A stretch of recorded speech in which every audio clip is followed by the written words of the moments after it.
E agora é a vez de França e Inglaterra.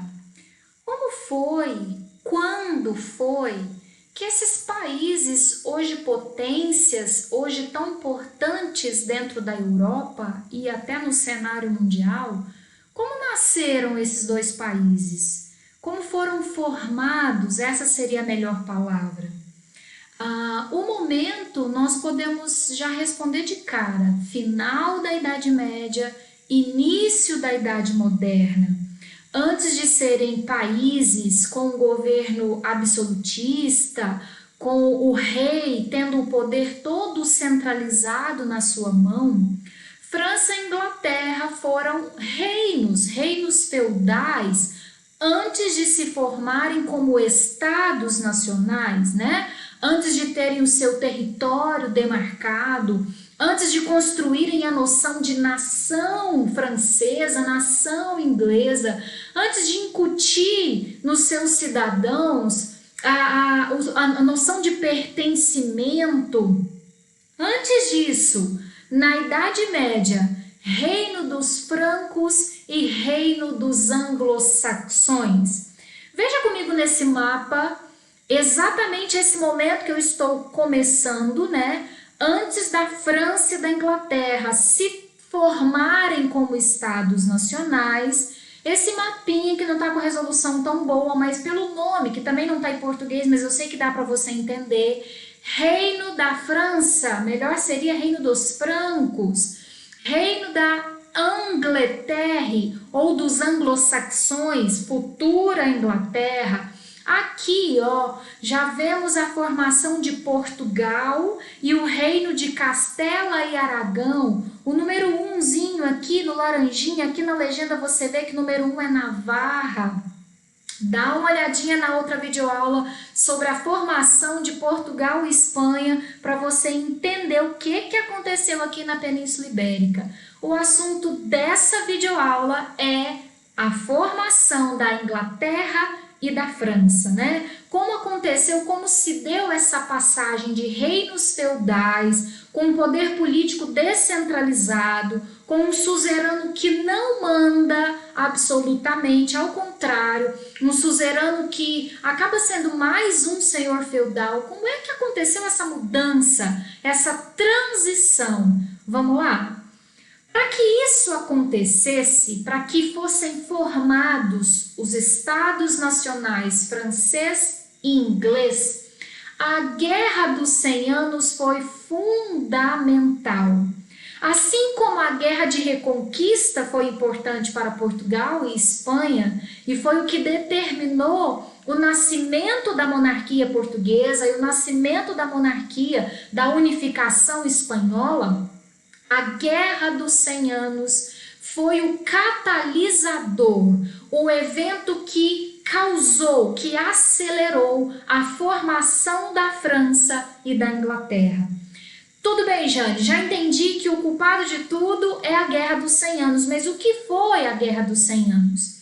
Foi uma guerra de mais de 100 anos, e daí o nome, né? De 1337 a 1453. Então, veja, são mais de 200 anos de duração de um conflito entre França e Inglaterra. Exatamente os dois países que a gente está querendo entender como é que nasceram, como é que foram formados.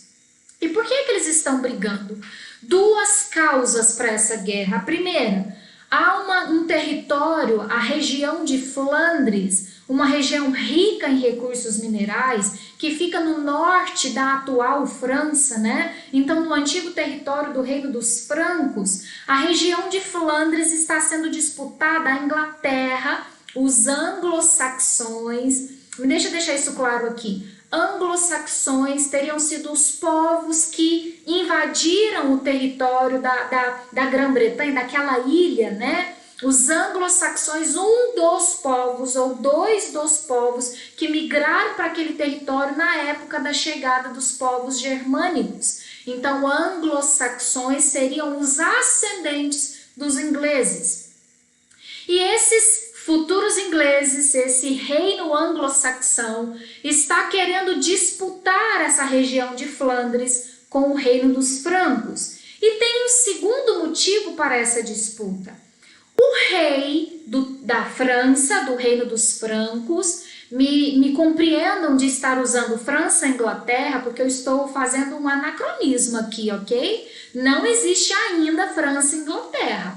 Existe reino dos francos e existe reino anglo-saxão ou dos anglo-saxões. É só para facilitar o nosso entendimento. O assunto dessa aula é justamente o nascimento da França, o nascimento da Inglaterra, ok? Para fins didáticos, para a sua melhor compreensão, eu estou cometendo os anacronismos, estou me permitindo cometer esses anacronismos, ok? Então vamos lá. O trono francês, o rei dos francos, morreu sem deixar herdeiro.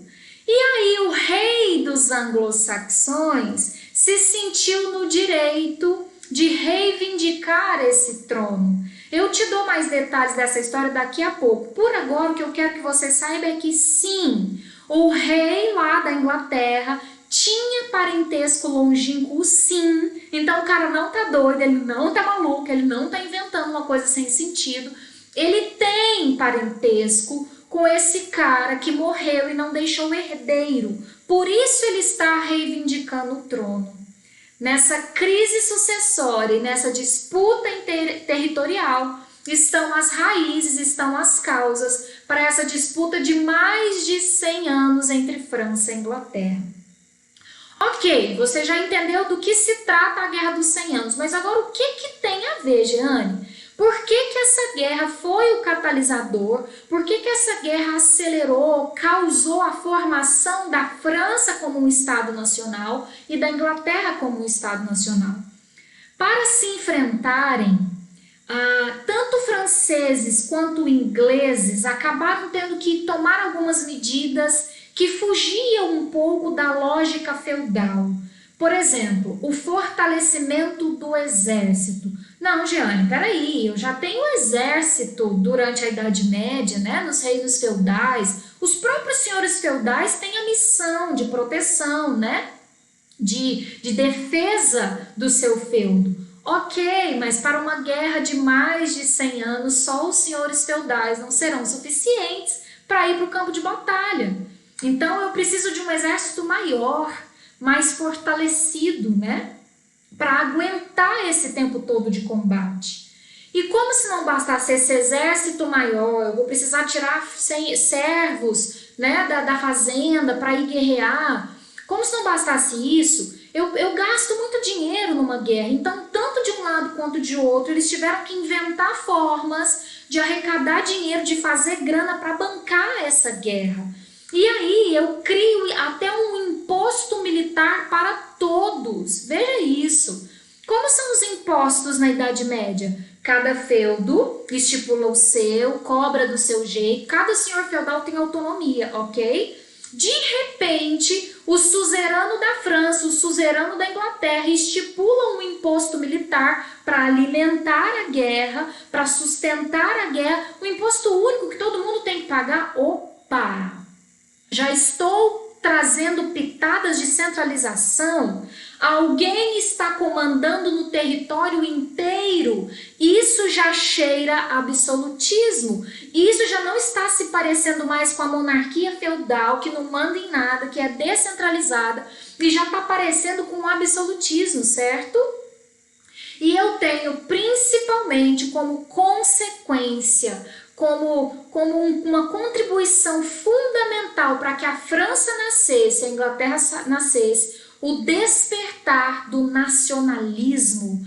Franceses com sede de vitória, inclusive porque eles perderam o início da guerra, né? Mais da metade da guerra, a Inglaterra estava vencendo e conquistando a França, invadindo a França. Então eu começo a ver nos franceses uma união, veja isso. Eles começam a se sentir do mesmo time, a defender a mesma bandeira por conta de um inimigo em comum. Ah, galera, isso é profundo demais. Não só para tempos medievais e tempos modernos, mas para tempos contemporâneos. Ainda hoje, escute o que eu vou te dizer. Veja se não faz sentido. Quando temos um inimigo em comum, a união é provocada. Imagine essa situação nas suas amizades se não faz sentido. Veja se você não se aproxima de alguém exatamente porque essa pessoa não gosta de tal coisa, de tal comida, ou até de tal pessoa junto com você. Ah, você também não gosta? Isso aproxima. É exatamente isso que está acontecendo. Eu tenho para os ingleses um inimigo em comum, que não está dando braço a torcer, que são os franceses. Mas eu também tenho para o lado dos franceses um inimigo em comum, que também não está dando braço a torcer, que são os ingleses. Então essa unidade, esse nacionalismo foi trazido, foi provocado pela guerra. E aí você se lembra das 3 categorias que a gente encaixa dentro de um Estado nacional? Estado, um governo. Veja esse governo, que daqui a pouco a gente chama de rei absolutista, mostrando as suas asinhas, colocando suas asinhas para fora. Eu tenho Estado, né, como governo, eu tenho nação. Veja a nação surgindo, veja os soldados sentindo-se pertencentes a um país chamado França. E veja a noção de país sendo disputada. Não, essa região é minha, você não vai tomar. Por conta de uma guerra.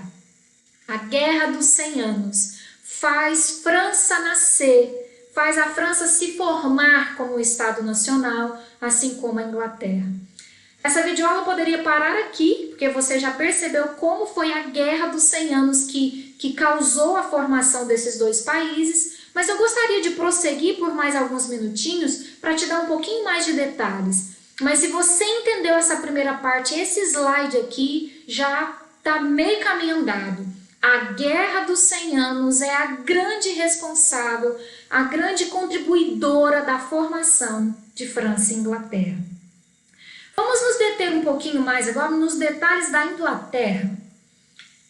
Eu vou voltar um pouquinho para você entender com um pouquinho mais de detalhe, um pouquinho mais profundo, só um pouquinho, né? Para não ficar tanto no superficial, por que é que os ingleses, que os anglo-saxões estão se intrometendo no trono francês? Como eu disse, não era a loucura dos ingleses, eles estão fundamentados. Fundamentados no quê, Jane? Desde 1066 que os ingleses têm sangue francês, exatamente. Em 1066, então 300 anos antes da Guerra dos 100 Anos, os normandos, outro povo germânico, do norte ali, bem do norte, onde hoje estaria a Normandia, né, no norte da atual França. Essa galera de lá, os normandos invadem os anglo-saxões, os povos que ficavam lá na ilha da Grã-Bretanha. E nessa invasão, os normandos, que vamos colocar são os ascendentes dos franceses, vencem os anglo-saxões, e aí um dos normandos, o senhor Guilherme, torna-se rei dos anglo-saxões. E ele vai deixar herdeiros, e ele vai colocar a sua dinastia no poder da Idade Média, tá? Não se esqueça, ele é um suzerano. E isso significa então que a partir dessa invasão dos normandos, os ingleses, o rei inglês tem sangue francês. Os ingleses têm que reconhecer isso. Os franceses subiram, conquistaram, se tornaram rei e foram deixando herdeiros. Então o inglês realmente tinha sangue francês. Por isso, tanto tempo depois, em 1337, quando o trono lá da França fica vago por falta de herdeiro, é que os ingleses falam, epa, nós queremos esse trono. Os caras não estão malucos. Eles sabem da história, eles sabem que esse sangue francês existe, por isso esse trono está sendo reivindicado, ok? Só um detalhezinho para você ver que não é maluquice. E aí veja, na continuação, conforme eu já disse, né, eu já dei o resultado da guerra, a Inglaterra perdeu, não assumiu o trono francês, não pegou a região de Flandres para ela. E veja como a Inglaterra está passando por um momento difícil. A Guerra dos 100 Anos é finalizada em 1453. 2 anos depois, a Inglaterra está envolvida numa outra guerra. Só que dessa vez uma guerra interna. que a gente chama de guerra civil, né? Perdi para a França, coloquei meu rabinho no meio das pernas, voltei para casa e agora vou enfrentar um problema dentro do meu território. Um problema entre duas famílias que vão disputar o trono inglês. Afinal de contas, pensa aqui comigo, faz as contas comigo. Eu fiquei esse tempo todo lutando, meu foco é a guerra. Agora a guerra acabou. E agora? Como é que vai ficar o nosso trono? Quem é o rei que vai subir? Quem vai governar esse país? Nós vamos continuar naquela vibe absolutista de ter um imposto para todo mundo? Como é que vai ser? E aí duas famílias vão entrar em disputa por esse trono 2 anos depois, galera. Deu nem tempo de recuperar de uma guerra, já estou entrando em outra, é isso mesmo. Tempos difíceis para a Inglaterra. Essa guerra que vai durar mais um tempo, de 1455 a 1485, nada mais é que a disputa pelo trono inglês. É chamada de Guerra das Duas Rosas porque cada uma dessas famílias que estão disputando o trono tem uma rosa como brasão. A família York tem a rosa branca, a família Lancaster tem a rosa vermelha. Agora pasme, porque o inesperado aconteceu. Duas famílias e nenhuma delas vai conseguir a vitória nessa disputa. Quem vai subir ao trono no final dessa guerra, lá em 1485, lá na frente, será o senhor Henrique Tudor. A família Tudor, que é outra rosa, nem sei que cor seria essa rosa, mas é o Henrique Tudor, uma terceira família, vai ganhar essa guerra. Como assim, Jean? Calma que eu te explico e te dou mais detalhes. Senhor Henrique Tudor, percebendo que essa guerra estava se alongando demais, complicando a vida da Inglaterra, se aproxima dos Lancaster, oferecendo apoio, não, estamos junto, mas para não perder o apoio da família York, ele se casa com uma York. Isabel de York se transforma na esposa do Henrique Tudor. Então repara que o Henrique Tudor acabou conseguindo colocar uma paz entre as duas famílias. Ele se aproxima dos Lancasters, acaba tendo o apoio deles e se casa com uma York. Finalmente a guerra acaba. O Henrique Tudor, que é quem vai se transformar no rei inglês, também chamado de Henrique VII, só uma curiosidade, ele é o pai do Henrique VIII, aquele que fundou a Igreja Anglicana, que assinou o ato de supremacia, exatamente. Isso significa que a Inglaterra está vivendo tempos muito difíceis. Ela acaba de sair de uma guerra com a França que dura mais de 100 anos, entra numa guerra civil que dura mais de 30 anos, mas não, né, que duram 30 anos. Depois vem o filho desse rei que resolve colocar uma paz nessa Inglaterra. O filho dele compra uma briga com a Igreja Católica. Veja só. A Inglaterra sai de um problema, entra no outro. Sai de uma coisa, entra na outra. Isso explica, spoilerzinho básico, por que é que a Inglaterra acabou não vindo explorar as suas terras na América, da mesma forma que fez Portugal e Espanha. A Inglaterra estava muito ocupada com seus conflitos internos. Sai de um, entra no outro. Sai de um, entra no outro. Por isso que ela acaba fazendo uma colonização tardia. Ok, a parte da Inglaterra está finalizada. Vamos para alguns detalhes rápidos da França.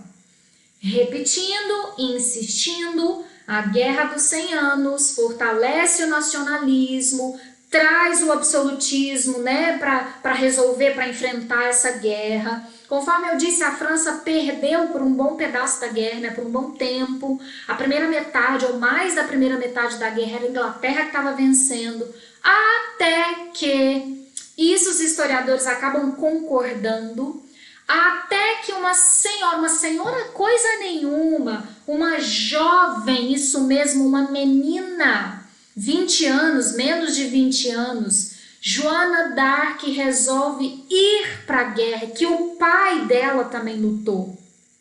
E embora se tenha muitos mistérios da atuação de Joana d'Arc, né, de bruxa a heroína, de bruxa a santa, de bruxa a guerreira, Sim, a Joana d'Arc ganhou todos esses apelidos e foi assim chamada, né? Apesar de se ter muito mistério em torno da atuação de Joana d'Arc, os historiadores concordam que a França experimentou a reviravolta na guerra por conta dela. A participação dessa moça mesmo, galera, foi o que deu a vitória à França. E conta-se, né, a própria Joana d'Arc, quando foi dar o seu testemunho, porque o fim da vida dela foi a fogueira. Então, quando ela foi ser julgada pelo Tribunal da Inquisição, para ser considerada uma bruxa, uma herege, para morrer queimada depois de trazer a vitória para a França, é isso mesmo. Ela disse que viu o pai ir para a guerra e ela teria escutado o próprio Deus falando com ela, assim como seu pai também teria ouvido a voz de Deus, mandando eles irem guerrear pela França. E ela obedeceu e foi. Como se trata de um tempo de muito machismo, mulher não está na guerra, né? Joana d'Arc insistiu, foi em todas as autoridades que ela conseguiu para ter autorização para participar. Finalmente ela conseguiu, se veste de homem, vai para a guerra, consegue transformar a autoestima dos franceses. Os historiadores dizem, alguns dizem que talvez ela nem tenha lutado precisamente, né? Talvez ela tenha sido aquela que dava as estratégias, segundo ela dizia, ouvindo a voz de Deus. Ela dava as estratégias, ela levantava a moral dos soldados, ela levantava a autoestima. E esse trabalho da Joana d'Arc teria garantido a vitória da França.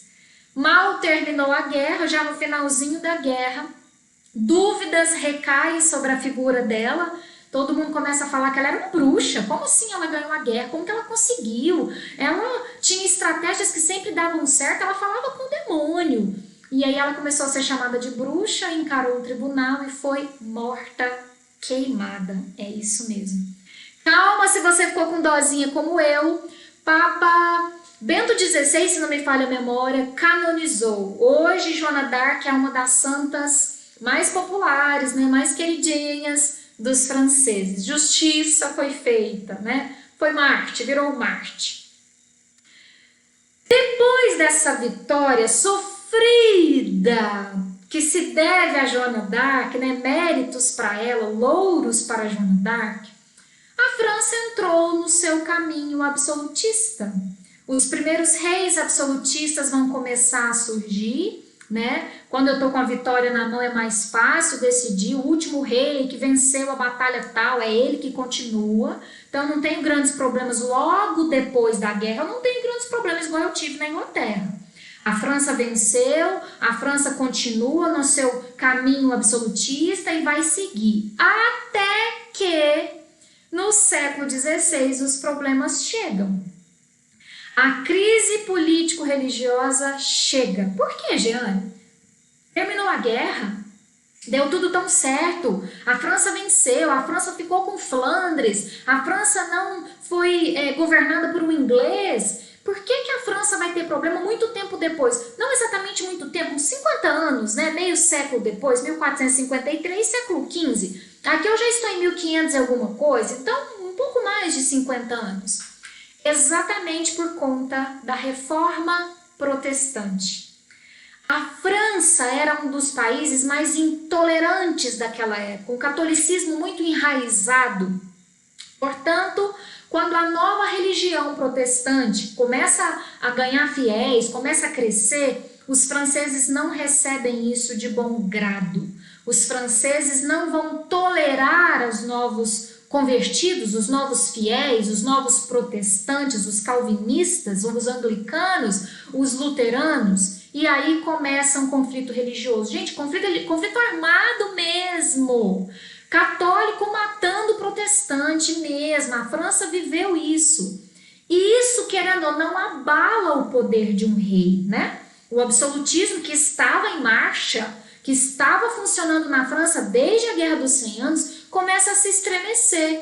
E muitos reis até tentam resolver essa crise. O que nós vamos fazer? Vai prender quem foi intolerante. Não, mas nós somos católicos, a gente tem que defender os católicos. O que fazer? Catarina tentou, o senhor Carlos tentou, o senhor Henrique tentou. Muito tempo depois, só em 1598, o senhor Henrique IV, que já fazia parte da famosa dinastia Bourbon, é uma das mais famosas, se não for a mais famosa, não só da França, também do absolutismo inteiro. Daqui a pouco eu te conto por quê. O senhor Henrique IV assinou o Edito de Nantes, e aí finalmente o absolutismo da Inglaterra vai ter paz para seguir. O que dizia o Edito de Nantes? O senhor Henrique IV deu liberdade aos protestantes. Ele peitou os católicos. Vocês vão ter que aceitar, vocês vão ter que engolir essa nova religião. Eu vou dar liberdade religiosa para eles, sim. Não vão mais tolerar vocês matarem os protestantes. A paz foi estabelecida com o Edito de Nantes. E só aí a França volta para o seu absolutismo em paz. Mas aí volta com tudo, sabe por quê? Que é depois do Edito de Nantes que esse carinha, que certamente você já ouviu falar dele, certeza que já, senhor Luís XIV, também da dinastia Bourbon, então ele é parente do Henrique que fez o Edito. Senhor Luís XIV foi nada mais, nada menos que o maior símbolo do absolutismo inteiro. Eu não estou falando da França, esse foi o rei mais famoso da França. Não, do absolutismo. Sabe por quê? Com uma frase, ele definiu o absolutismo inteiro de todos os países. Abre aspas, o Estado sou eu. Fecha aspas, acabou, matou a pau, definiu o absolutismo nessa simples frase. Esse cara teria dito essa frase. E aí esse cara, por conta disso e de outras coisas que eu vou te contar daqui a pouco, é considerado até hoje o maior símbolo do absolutismo. Então veja, ele viveu entre o século 17 e 18, depois do Edito de Nantes, depois que a França está em paz religiosa. E por que também que ele ficou o mais importante símbolo, mais famoso? Ele acabava investindo muito na propaganda dele, sabe? Por exemplo, esse quadro que ele encomendava, tudo aqui fala. O cetro, que significa governo, está na mão dele. As cortinas de veludo, que simbolizava luxo, riqueza, poder. O trono lá atrás, peruca, tudo aqui é chiqueza, gente. Tudo aqui é riqueza. Tudo é para mostrar que ele é top. Até essa coluna, você tá vendo que tem uma coluna no fundo? Coluna não sustenta uma casa? É isso que ele tá querendo passar. Eu sou o cara, eu sou o bambambam. Não há ninguém melhor que eu. É isso que ele está dizendo. E ele encomendou telas, pintura, a própria moeda da França tinha a cara dele, teatro, tudo que você pensar ele encomendava para fazer propaganda de si. Sim, você acha que marketing político é só de agora? Vem desde o século 17 e 18. Esse cara aqui é um pioneiro da propaganda política. E veja também o que é a criação desse bonitinho, desse metidinho. O Palácio de Versalhes, o famoso Palácio de Versalhes, que está lá em Paris. E também está no Google. Esse link aqui, ó, te leva para uma visita virtual em 360 graus. Dá para caminhar, chegar lá pertinho, passear por aqui, ou então entrar lá dentro. Olha isso, gente. Você pode gerar isso aqui, ó. Joga no Google aí. Visita virtual Palácio de Versalhes. Olha isso, gente. Olha que lindeza. Tudo para mostrar que eu sou top. Eu sou o cara. Olha o jardim do Palácio de Versalhes. Que lindeza. Tudo para demonstrar poder. Então, por isso, ele também, né, por causa dessa riqueza toda, essa ostentação toda, o Luís XIV foi considerado o maior símbolo do absolutismo, o rei francês que definiu, que simbolizou o absolutismo como um todo. Obrigada por ter ficado comigo até aqui.